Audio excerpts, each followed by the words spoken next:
I am sitting amongst a plant called Gregg's mist, Conoclinium greggii. It's a member of the sunflower family, but it doesn't resemble the typical sunflower you might be used to. This plant is found in extreme southeastern Arizona into New Mexico and Texas, and it is one of the absolute best landscaping plants for attracting butterflies to your yard. The most common butterfly that you will see associated with the Mistflower is the queen butterfly.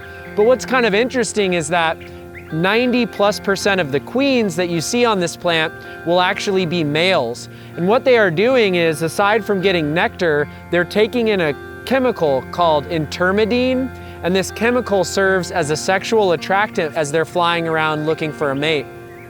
What's even more interesting is when they mate with the female butterfly, they pass this alkaloid to the female in what's called a nuptial gift.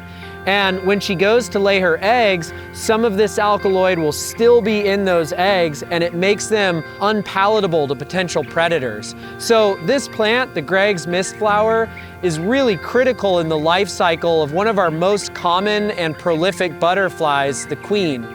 Another great aspect of this plant is that it spreads really easily, both by root runners that help it form patches around your yard, and by these abundant seeds that will carry off on the wind and establish this plant in other areas. This is a medium water use plant. I like to use it in the bottom of basins or in areas where I know I'll have irrigation or gray water going. It keeps it greener throughout the year, keeps it blooming for a longer period of time. In terms of the height, it doesn't get much more than about 2 to 3 feet, but because it'll spread by the root system, you might have a patch anywhere between about 3 to 5 feet wide. This plant has a relatively long bloom season. You'll first start seeing blooms in the late spring. They often take a break during the hot, dry part of early summer, and then they'll pick back up once the monsoon rains come and bloom well into the fall and even into the early winter. This plant can die back if we get a hard frost, but if it's planted in a warm location, like up against a wall, or if we have a warmer winter, it can be with you all year round.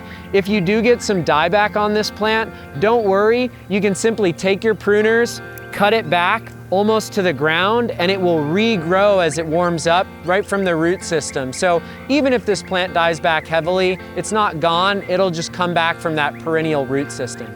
If you're looking for a low-growing, relatively low-maintenance, and prolifically blooming wildflower, this is a fantastic choice. And if you want to attract butterflies to your yard, this is an absolute must-have.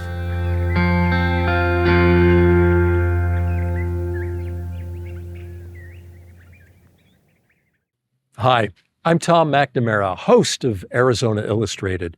Thanks so much for watching this story from our show. And for more local stories from Arizona Illustrated, just click right here.